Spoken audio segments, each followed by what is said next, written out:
Welcome back to the Black Table here on the Black Star Network.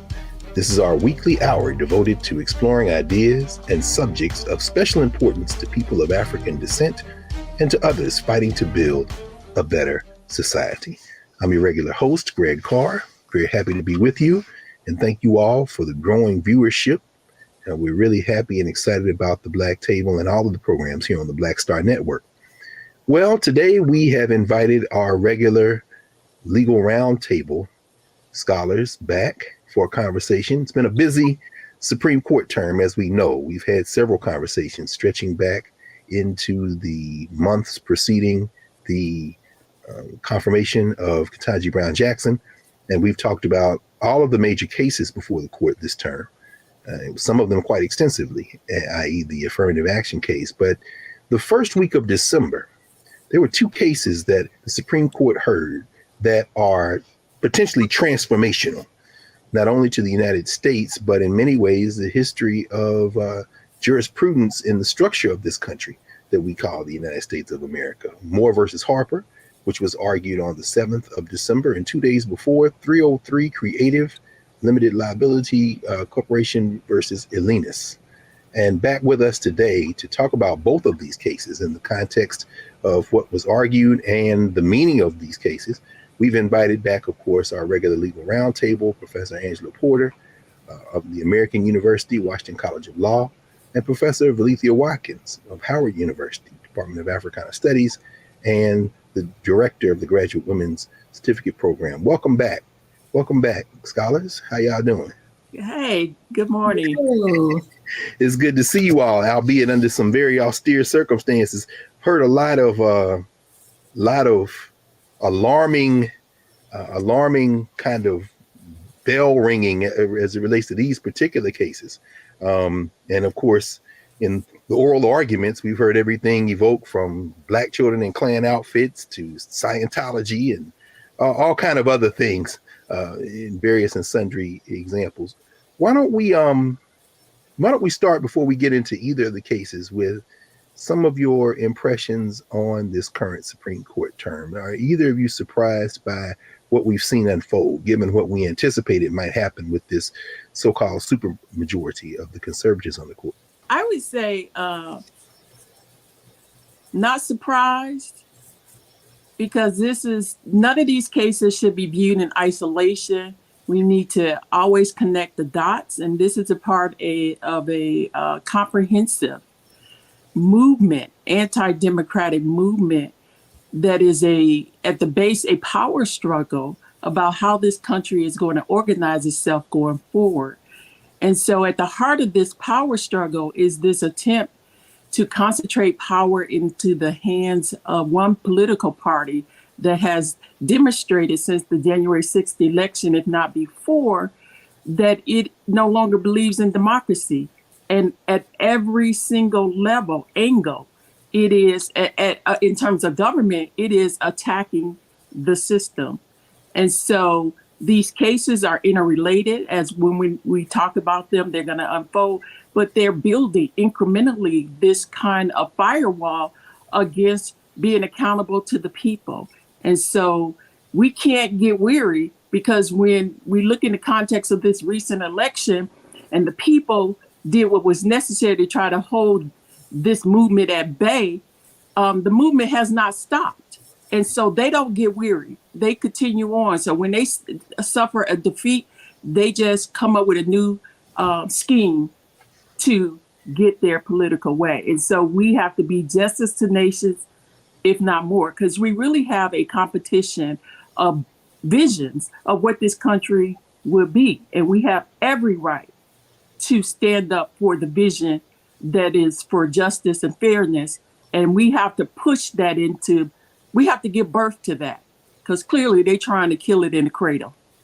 How about that? Working real hard. In fact, I'm glad you raised that. And Professor Porter, it reminds me of the recent news that Kirsten Sinema has switched her party affiliation to where she was all along, which is, I think she's calling herself, she's a member of the Sinema Party, if I'm not mistaken. But at any rate, at least with the victory in Georgia, there should continue to be actually more momentum to get this federal bench stocked with more judges. So I wonder if you have any thoughts about what we're seeing in terms of this court and whether or not it's unfolding the way you anticipated it would unfold. I wholeheartedly agree with Dr. Watkins' read. I mean, this is a strategic, long-range attack on ideas about democracy. It's also a carrying out of the white nationalist, white supremacist agenda. We talk about almost everywhere with you, Greg. We talk about make America great again and what that means. And going back to the days before the Warren Court or the Constitutional Revolution of the 1950s and 60s. And so it is all part of that game. I think what I wish people understood was how interconnected this all is to things like cinema, to the Congress, to Senate confirmation hearings and presidential elections, because they are trying to put people in the judiciary, in the Article 3 federal judiciary, which has lifetime appointments, so that they can carry out this agenda in the courts. They want to cheat. They want to discriminate. That's the summary of these two cases we're going to talk about today. They want to cheat and they want to discriminate, and they can do that through use of the courts. One last thing I would say to pay attention to is that story that came out about Reverend Schenck and Justice Alito and his implication that Alito and or his wife leaked the opinion from Hobby Lobby, a case involving contraception and corporations and religious freedom.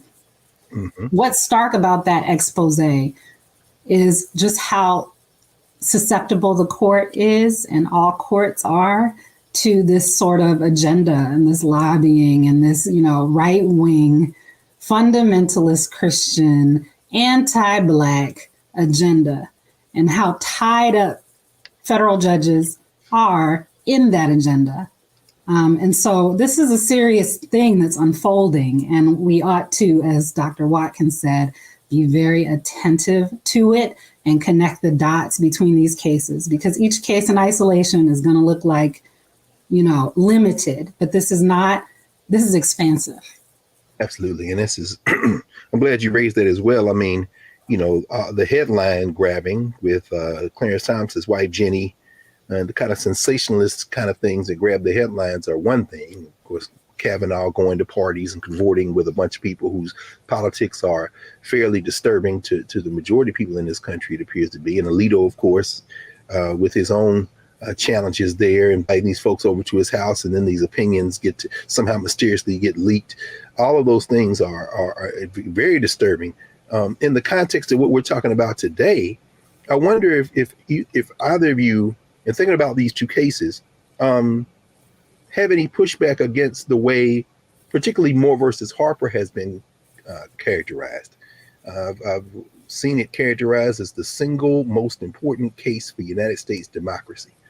And it threatens to undermine, perhaps even obliterate the idea of federalism, and certainly this independent state legislature theory that has been floated, which, correct me if I'm wrong, at least if it didn't make its debut, it made its most kind of virulent appearance with William Rehnquist in a case that the Supreme Court said you should not use this case as precedent. And then here it is, surfaces again, Bush versus Gore.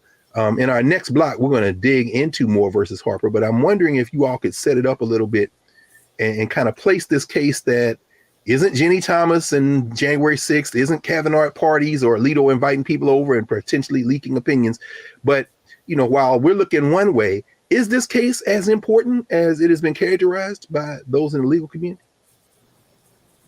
Well, I would say that, again, none of this should be looked at in isolation. I mean, Shelby County is equally, if not more important, because, people. The Alabama voting rights case, yes. Yeah, Shelby County versus Alabama, Shelby County, the 2013 decision that gutted the Voting Rights Act, Section 4, But also, again, when you connect the other cases where he said, okay, don't worry about section 4, you got section 2. And then the later cases that, oh, well, section 2 is weakened and gutted.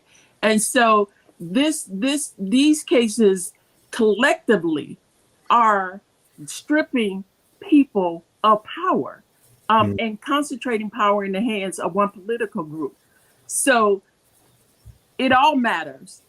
This case will matter in ways that when you talk about, it's not just the case, it's the whole structure. The Electoral College is what makes this possible as a potential way to circumvent the voices of the people. Yeah, I would add, I would say, we're talking about Moore v. Harper. This case is crazy. Okay, I just want to lead with that. This case is straight up crazy, and it is connected, as Dr. Watkins said, and we will talk about how it's connected. But what's at stake? Elections as we know them. What's at stake? No checks on the state legislature when it comes to elections. And we already done seen how the state legislatures been acting up. We already have a prelude for what they are chomping at the bit to do. And so you want to remove a check on that? You can only imagine. I mean, we're talking about the lines in Georgia. We're talking about early voting, when you can absentee vote. We're talking about when you have to show voter ID.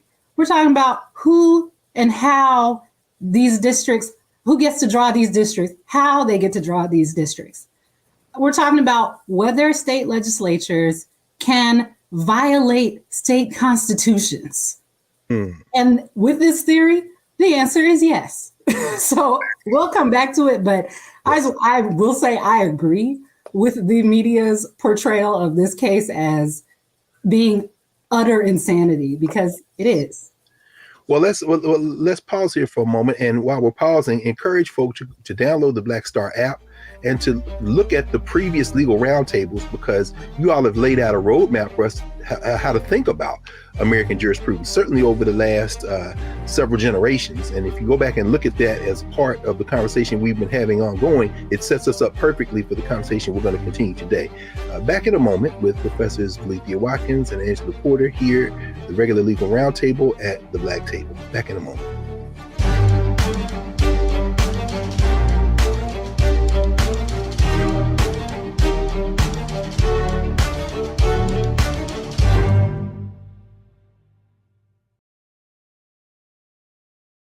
Black Star Network is here. Oh, no punch! I'm real revolutionary right now. Thank you for being the voice of Black America. All momentum we have now, we have to keep this going. The video looks phenomenal. See, this difference between Black Star Network and Black-owned media and something like CNN. You can't be Black-owned media and be scared. It's time to be smart. Bring your eyeballs home. You dig?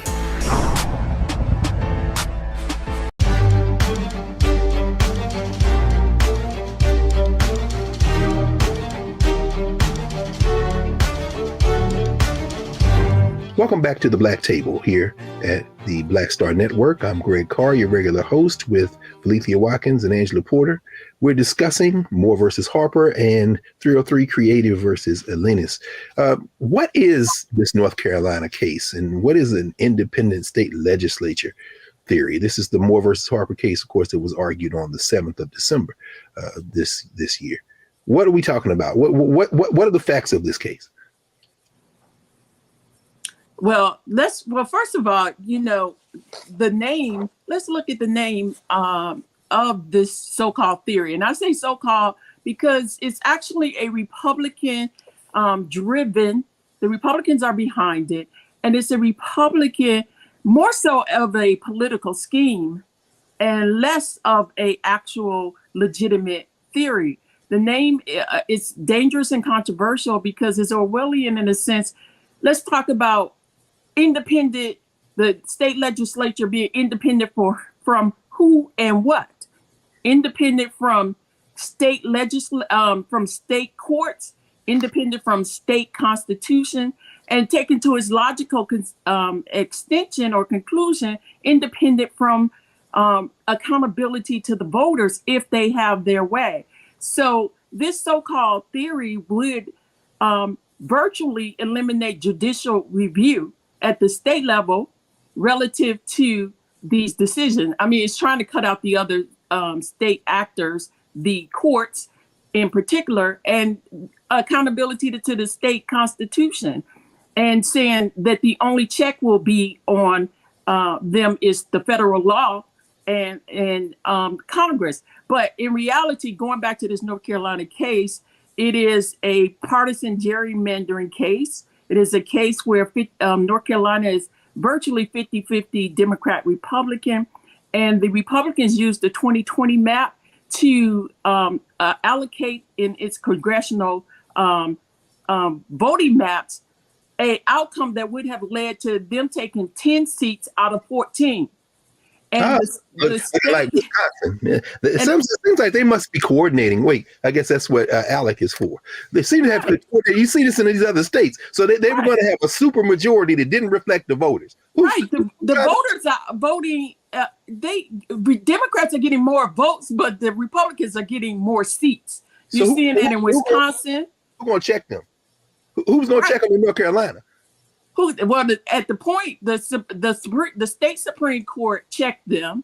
And the state Supreme Court said this is in violation of the free and fair clause of the state constitution. Okay. And so therefore they had an independent body redraw the map, and lo and behold, with a fair map, the Republicans won 7 seats and the Democrats won 7 seats.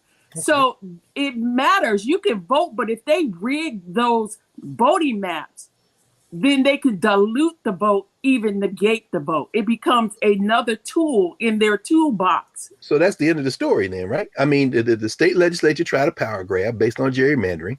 The state Supreme Court, interpreting the state constitution, said you can't do it. It's not constitutional by the state constitution.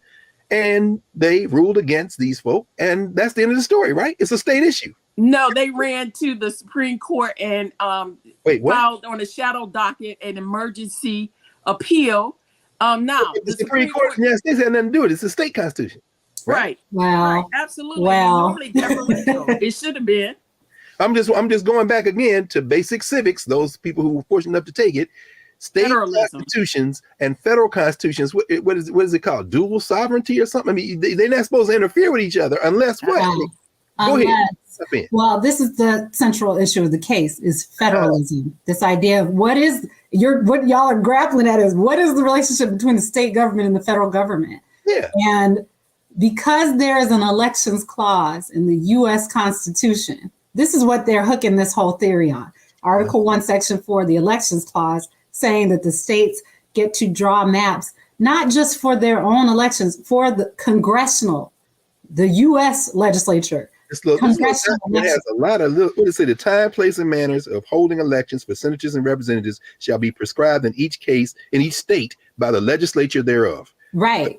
So that's very simple, straightforward. Right. But I guess what I'm saying is because that's in the federal constitution, it creates a federal question, and that's a jurisdictional thing in the courts. It means they can go to federal court to talk about this federal issue, and that's why they could go to the Supreme Court. That's why we're talking about this in federal court. So they're in the court, they're in the federal courts because it's a federal issue, but in the federal constitution, it leaves it up to the states to do that. Right? Yes, so and the states should be able to check their legislature.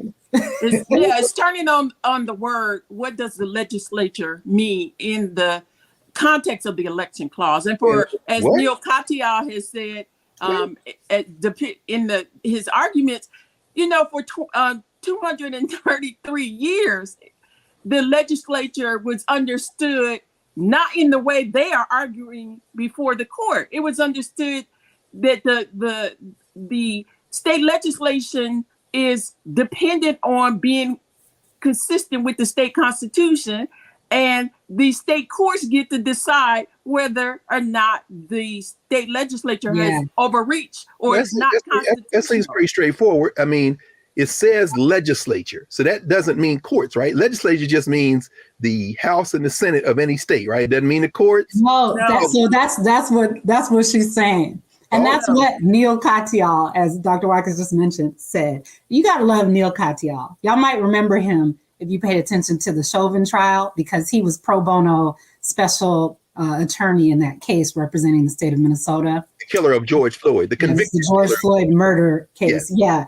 And so Neil Katyal is former Solicitor General. He's argued before the Supreme Court many, many times. I think he broke Thurgood Marshall's record as being a non-white arguer before the Supreme Court. So what is he saying? Legislature doesn't mean legislature?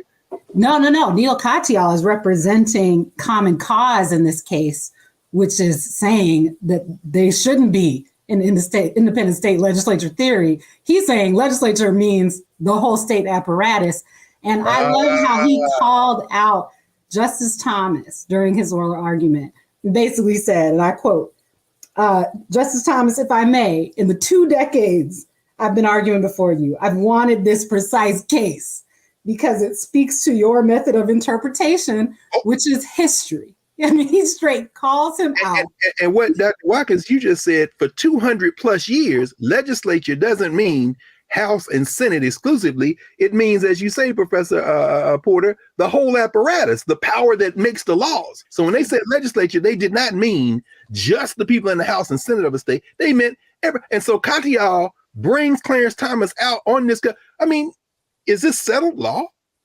Like you say, Dr. What, 200 some years? 33 years. I mean, Katyal points to the contemporaneous documents.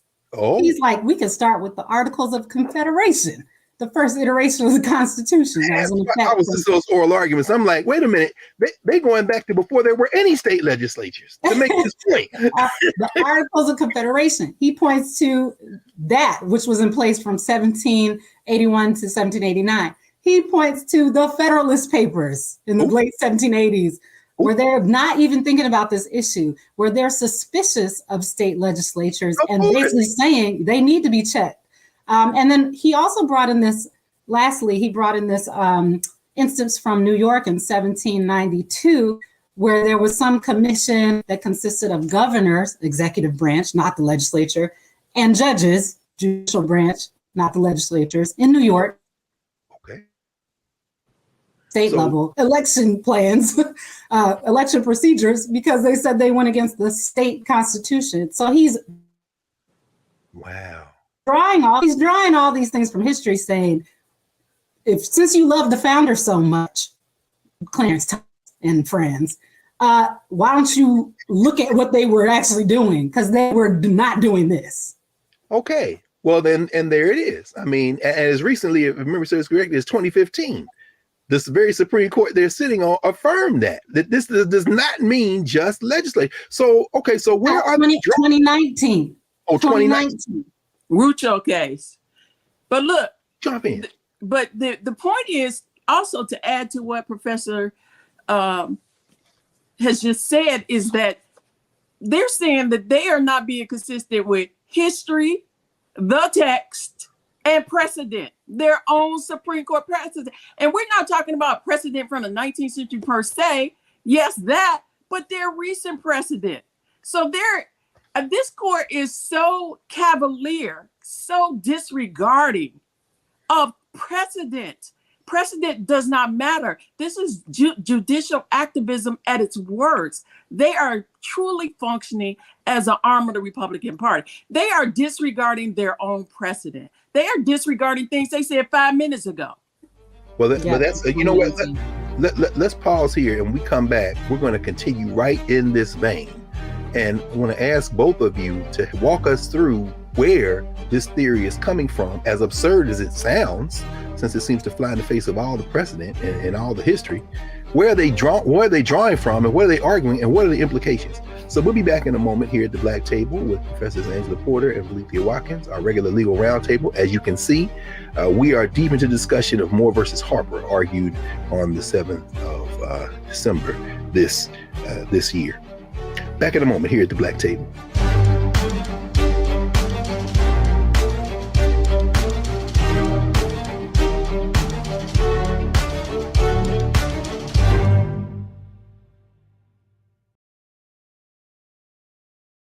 Don't you think it's time to get wealthy?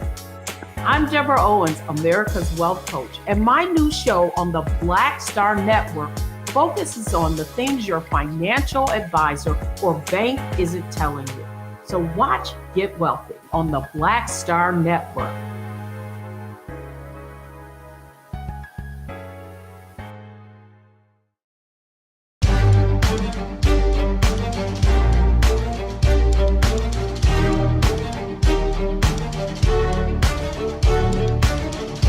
Welcome back to the Black Table here on the Black Star Network. Remember to support the Black Star Network, download the app, tell your friends. Our community is large and growing, and we're grateful that you've tuned in again today here with our legal roundtable discussing Moore versus Harper and the 303 Creative case, but we'll get to 303 Creative a little bit later. All right, so when we paused, I wanted to ask you a question. Where are these folk getting this independent state legislature theory, which doesn't have any traction in terms of any court ruling up until now?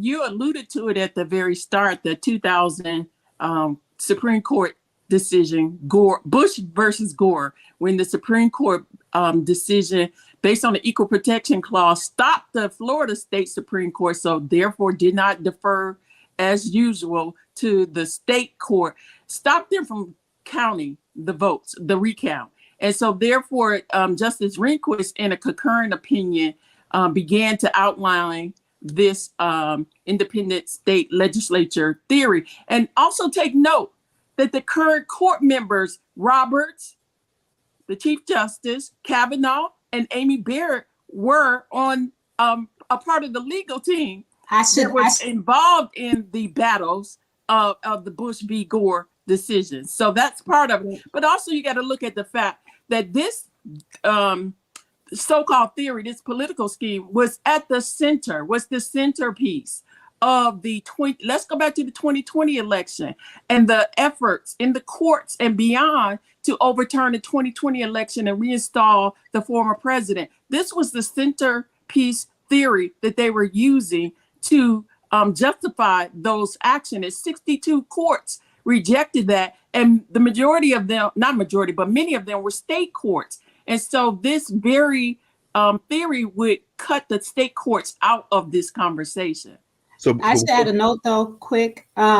Barrett, she was involved in the litigation related to Bush v. Gore, but not Bush v. Gore proper. She was arguing against the independent state legislature theory, which actually leads us to another point, which is this is a results-oriented thing. Okay, they're using theory to get to the results that they want.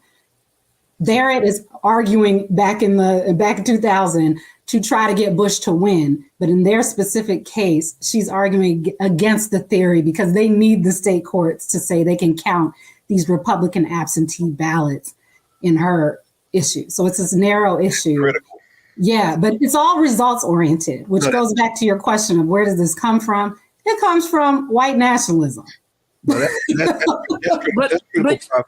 know, Carr, I would like to add this one small point. Again, when we look at Bush v. Gore, it was so outside of the boundaries or normal interpretation of the Equal Protection Clause. And I remember hearing clearly the court say that this case should not be used as precedent. It is very specific to this fact. That's right. But in reality, it is being cited for precedent, not only for this recent case, but in the cases leading up to this particular litigation. So again, they're ignoring their own precedent. So for folks, for folks who may not have the legal background and maybe a little off in here, say, wait, hold on. Okay, it's very clear. In the year 2000, the state of Florida sent its electors to in the process, Electoral College. They were counting the votes for those who voted for Bush or Gore, and they were ordered to stop by the Supreme Court of the United States. There's no precedent for that because it was a state court, the Florida Supreme Court, that allowed them to continue to count votes. And this was strictly within the state legislature, state Supreme Court. And so you think, okay, it's not a federal issue. And Bush versus Gore, as you say, they intervened. The United States Supreme Court intervened in a state election And that's why they open that case, as you say, by saying you can't use this as precedent. Why? Because it's strictly political. But when William Rehnquist, near his death, spits out this silly theory, this independent state legislature theory, because I'm sure you all both remember, while the Supreme Court had allowed, or Florida had allowed these votes to continue to be counted, the state legislature in Florida was preparing to potentially award the votes to George Bush, regardless of what the popular vote came out to be. As you say, they were just looking at a way to give Bush Florida. The way they came up with was stop counting votes, because as we know, Al Gore was closing. With every wave of counted ballots, Gore was getting closer. Ended up with 537 or whatever he lost by. But anyway, I said all that to say. And remember, whose brother was running the state? Who was governor of Florida? Jeb Bush. Who was the Secretary of State? Catherine Harris. Who was on the Bush campaign. So that's right. There was no, kind of impartiality in the process. They were putting their thumb on the scale for sure. No question. And we might, so just to get where you raised Professor Porter, it's very interesting. Comey Barrett, people are saying now, well, in this current case before the court, perhaps she's a swing vote, but you just explained why she wouldn't be a swing. She came out against the independent state legislature theory, not because on legal principle, but because pragmatically and politically, it might aid the guy she was caping for. Even Roberts and Kavanaugh on the other side. This is deeply disturbing, because you got people out there thinking, well, she might not be as open to the independent state. No, it's politics. So walk us through when we see this dead theory rear its head. I'm thinking about the Wisconsin case where Kavanaugh and Gorsuch, jump into that Wisconsin legislature, the Pennsylvania case in the election of 2020, where you see Alito gesture toward. Do they have the numbers now to enshrine the independence? Go ahead, John. Well, two things. So one, I think the majority of them are going to give credence to this theory, but they will differ on how, I think. Based on what I've heard in the oral arguments, and based on all that we've talked about, these conservative justices have different approaches. So there may be a plurality as to the breadth of this and how it exactly works. And I got a lot more there that I can talk about, but we don't have time. But I do think they're going to honor the theory, which does open up a whole can of worms. And I do want to say this before we move to the next case, which is, this impacts our people specifically as to racial gerrymandering. This case is about partisan gerrymandering. Walk us through that. And we talked about this in a previous show, but every state has equal protection clauses written into its state constitution. There was a moment in the oral arguments where Kagan said, hey, this theory you're talking about gets rid of checks and balances. And the petitioner's lawyer said, that's okay because federal checks apply. You still have the Congress and you still have the VRA. The Congress, which is a product of gerrymandering, and the VRA, which, as we've talked about, is being gutted as we speak, not only by Shelby County, but is about to be gutted by Merrill versus Milligan, the Alabama case we've devoted a show to. And so that's right. If you get rid of those things, you don't have checks and balances. Who is going to check the states about racial gerrymandering? No one. And so that is something that is not expressly stated in this case on its face, but that is definitely a result of this case. The amici have said that in some of their amicus briefs.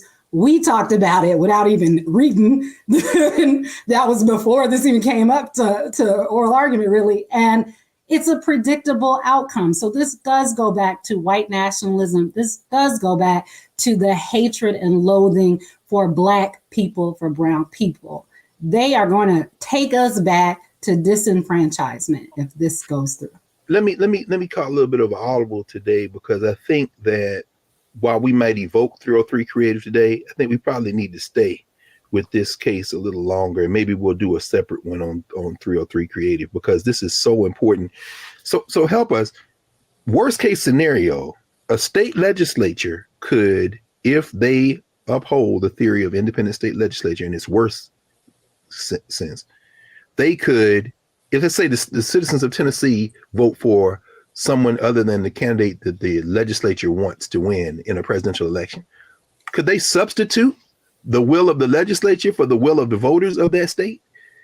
Yeah, and I'll tell you how really quick. So we're talking about the Elections Clause, Article 1, Section 4, which is about congressional elections. It's not about presidential electors. Mm-hmm. The thing is, if they give credence to this theory as to that, the same language arises about the Electoral College in the Constitution. They still point to legislature of the state. It's just like one.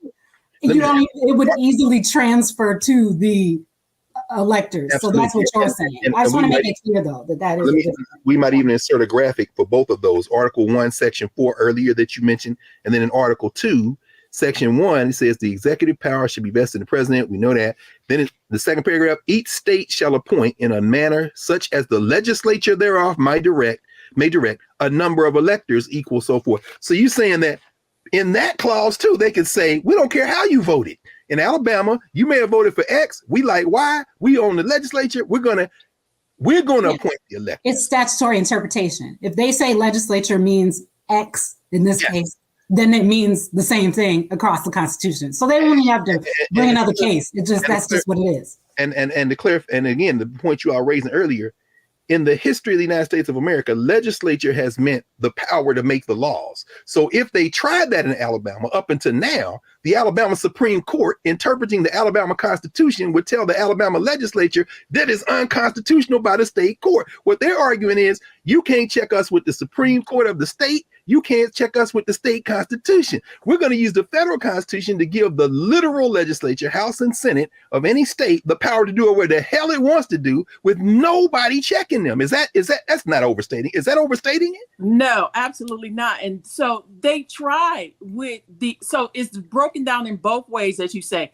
the elections and the electors. The 2020 cases dealt with the electors. That was the whole fake elector scheme. That was the center of the argument. So they've already revealed they're going to do it with the electors. And that's what John Eastman tried to get the Arizona head of the Arizona legislature to do. Just put your own electors in. You the Arizona legislature. Right. And so people try to say, oh, well, you know what? They can't do that after the fact. They don't have to wait till after the fact. Once you give them this power, they can just say it beforehand that the state legislature exclusively has the power to determine the electors who will represent the state. This is a major and dangerous power grab that will make them totally, when they say independent, they mean independent of the state courts, the state constitution, and the voters. That's the most important part. So let's pause here, Prof. And when we pick up after the break, we're going to continue this conversation. And those of you who were looking forward to us discussing 303 Creative, we're going to have a separate Black Table on this, because Professor Porter, you were being prophetic when you said it's going to seem like the time goes and we didn't get into it. So we need to stay on this one. See if that's all right with you all. Is that okay? Yes. Very good. Then we'll be back in a moment here at the Black Table on the Black Star Network. Back in a moment.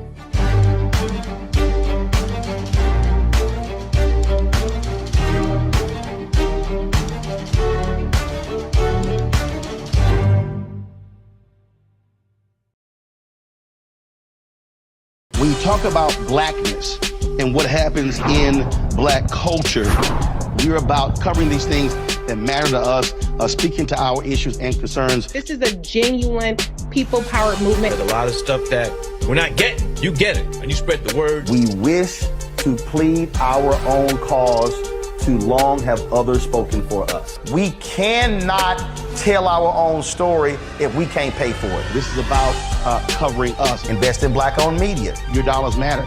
We don't have to keep asking them to cover our stuff. So please support us in what we do, folks. We want to hit 2,000 people, $50 this month, raise $100,000. We're behind 100,000, so we want to hit that. Y'all money makes this possible. Check some money orders. Go to P.O. Box 57196, Washington, D.C. 20037-0196. The Cash App is $RM Unfiltered. PayPal is R Martin Unfiltered. Venmo is RM Unfiltered. Zelle is roland@rolandsmartin.com.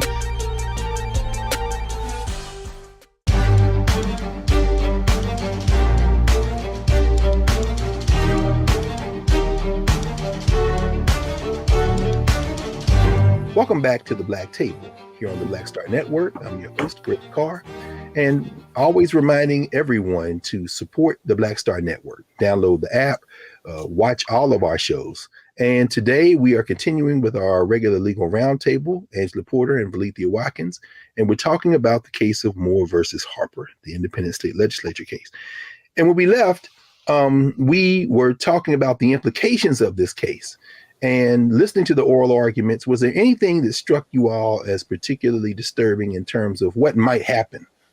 What might happen should the independent state legislature theory, which would unleash potentially state legislatures around the country to do whatever they wanted when it came to federal elections with no check from the Supreme Court of their state, from the state constitution, or from the federal constitution, what are the implications of a ruling like that? Well, you will on its face have elections, but will they matter in the sense of the amount of disenfranchisement that is going to take place, the negation of the will of the people, the unaccountability to the people? You're going to have the negating of a number of state laws. You're going to have if they want to come in and make all kind of capricious and arbitrary rules, like, hey, no voting on Saturdays, no early voting, no, mail-in voting, no, whatever they want to do. There's nothing constraining them. So we already see with the limited constraints that we have in place now, their desire to put in place a whole stream of suppression laws. It will just be on steroids if this is allowed to go forward. And you're going to have chaos because you're going to potentially have one set of rules for state election and another set of rules for federal election. And so don't go past that one quickly, but help us with. So you're saying in a state, let's say the state of Florida, you have state elections that will be governed by the state constitution and the state Supreme Court. In a federal election, that will be governed by the state legislature and nobody else. Is that what you're saying? Absolutely. And, at KBJ, Justice Jackson kept making the argument, how is it that the state legislature is viewed as separate from the state constitution, which is the document that brings it into existence? So how can you separate the two? And you can't have this without judicial review. So it would really just turn on its head all of the rhetoric about, democracy, checks and balance, free and fair election, one person, one vote. All of that will just be like in another country where you have like Russia or the Soviet Union, you have the appearance of election, but somehow Putin always get 90% of the vote. And I'm not clear that represents the will of the people. Professor Porter, you have any thoughts about this? I'm just thinking about the fact that there will be states, and I don't want to speculate, but let's say California, New York, maybe Pennsylvania. It depends, because we saw in the 2020 election, Samuel Alito was hot for the idea of independent state legislature. He was talking about setting aside. I think this was with the mail-in ballots. And the audible that was called in Pennsylvania to extend the count for mail-in ballots. But I could see some states saying, we're going to play by our rules and allow our state constitution to take charge and and then other states, say Mississippi, Louisiana, I don't know, where that won't be the case. I don't know. The United States didn't face that during the Civil War. I mean, is there any precedent for what we might see if they allow this independent state legislature theory to become law? No. And I think one of the interpretations of the theory, so remember how I said the conservatives sort of differ on how they all like it, but they differ on how it would work. Yeah, please help us. One of the interpretations that Kavanaugh, Roberts, and Coney Barrett, I think, probably seems to favor is this idea that the state courts could very narrowly in some respect, review what the legislature is doing per elections, but the federal courts check those courts. And so that actually shifts the check to the federal system, which they love because that they got their people in there. including them, the Supreme Court. So it actually could potentially inflate the role of the Supreme Court in state elections of federal.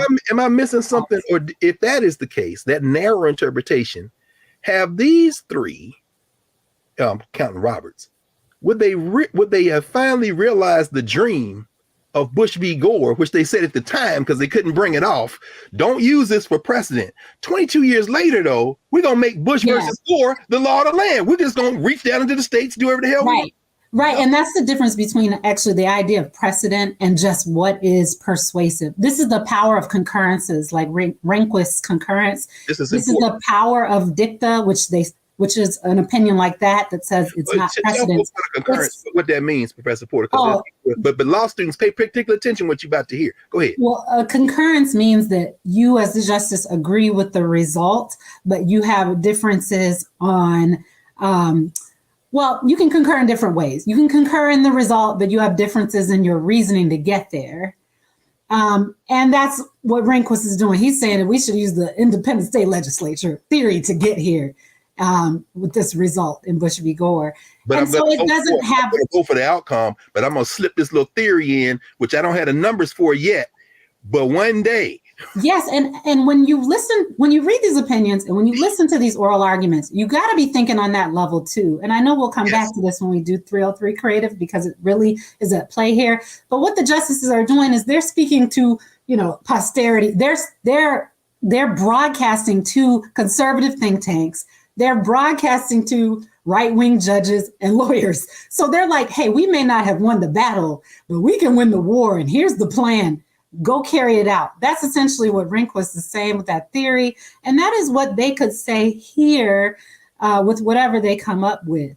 It's like, hey, we got this far in this case. Now y'all bring us another case based on the theories we're talking about in our opinions. Which goes to what you said, Professor Watkins, at the very beginning.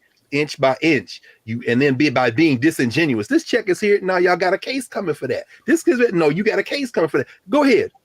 Yeah, I was going to say, again, connected. So in Rucho in 2019, he says partisan gerrymandering, and by he, I'm talking about Chief Justice Roberts. He's saying partisan gerrymandering is a political question that should be dealt with at the state. It is beyond the federal bench.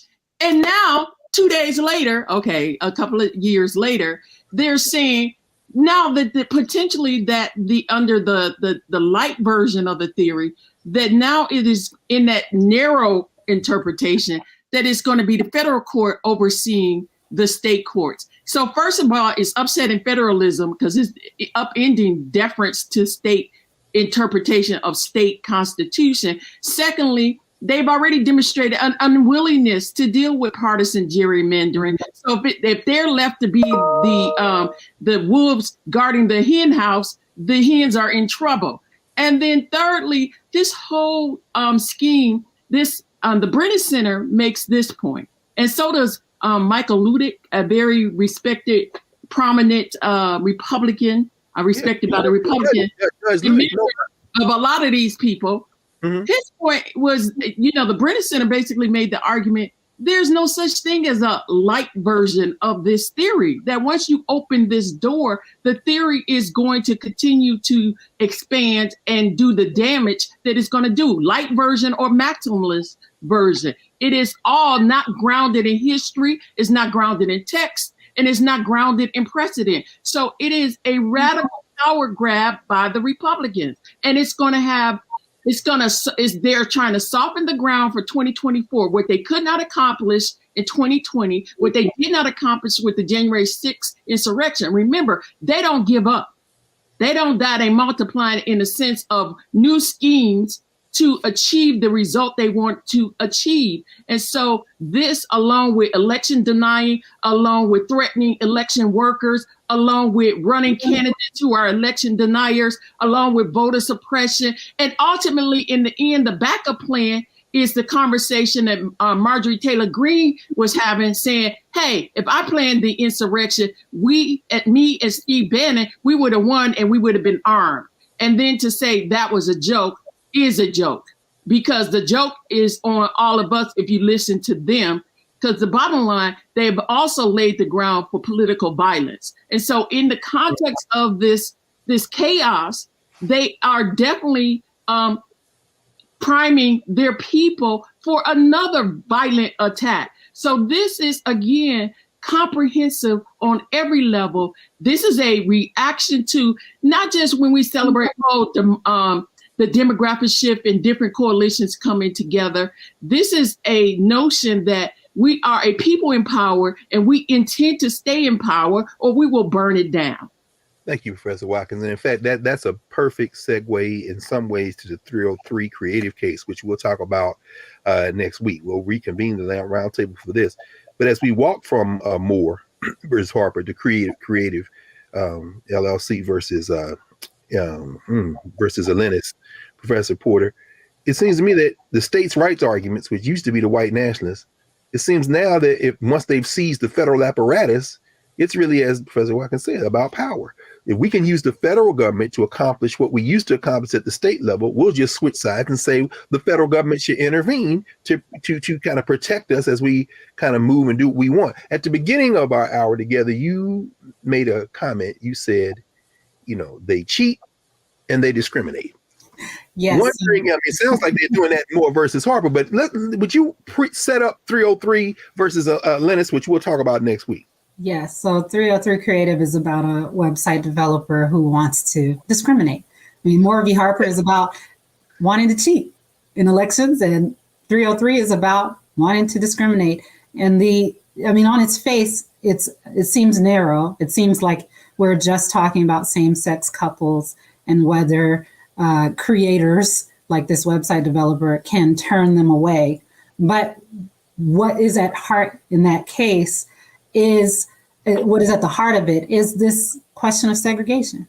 I mean, we're talking about public accommodations, protected classes, and there's no way to, as the Solicitor General for Colorado said, there's no way to cabin this to just a narrow situation. This would spill over into all of the protected classes: race, sex, religion, national origin. You're not saying that if I have a website and I don't want to build a website for same-sex marriage, that also means that I can segregate the bus and the train station and the restaurant? Those two things don't go together. That's the whole thing they're grappling with in the case, is you can't distinguish these things in any logical fashion. The petitioners are trying to, but there's no way to do that because it's so interwoven. This idea of messages and speech is so interrelated to identity. And I'll just leave on this note for people to kind of study up on. But Justice Sotomayor in that case references the case of Katzenbach versus McClune, Ollie's Barbecue in Alabama, which was about, segregation in a restaurant. And the argument there was essentially, hey, we can't have Black people in this restaurant because that would say that we endorse the message that we like integration. And so is that a speech issue or is that just discriminating? That's what's at the heart of 303. All right, you all. That means you have to come back next week, Professors Angela Porter and Valethia Watkins, part 2 of our legal roundtable around these 2 December cases that have been argued. And if it scared you, it should, because I know for the last 20 years, people have been writing articles about how John Roberts was going to use the First Amendment to get at some things he couldn't get at in the 14th. So this sounds like this case is right in that wheelhouse. So y'all make sure that you come back next week and we can continue. Thank you. Thank you, sisters. Thank you, sister professors, for joining us again at the Legal Roundtable, and we're looking forward to talk about 303 Creative next week. Thank you. Thanks, you all. Well, we're going to have a pause. I guess we could call it clearing the table, but since we're going to continue this conversation next week, we'll just reset the table. Back in a moment here at the Black Star Network.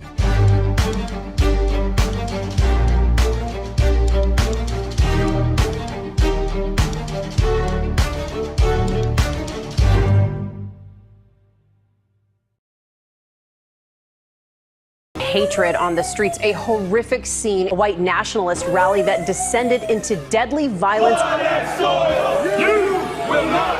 White people are losing their damn minds.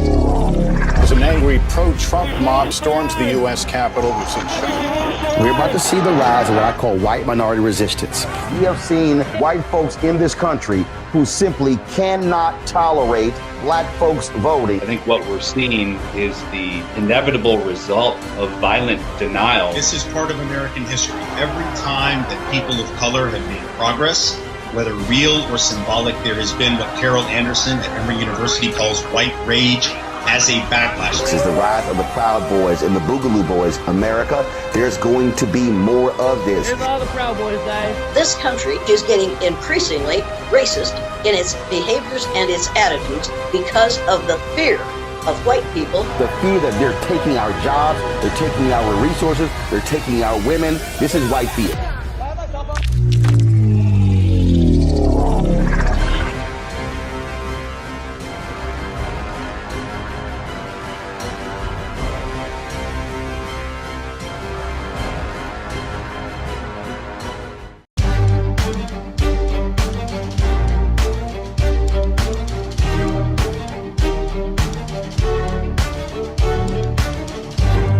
Welcome back to the Black Star Network. I'm your host, Greg Carr at the Black Table.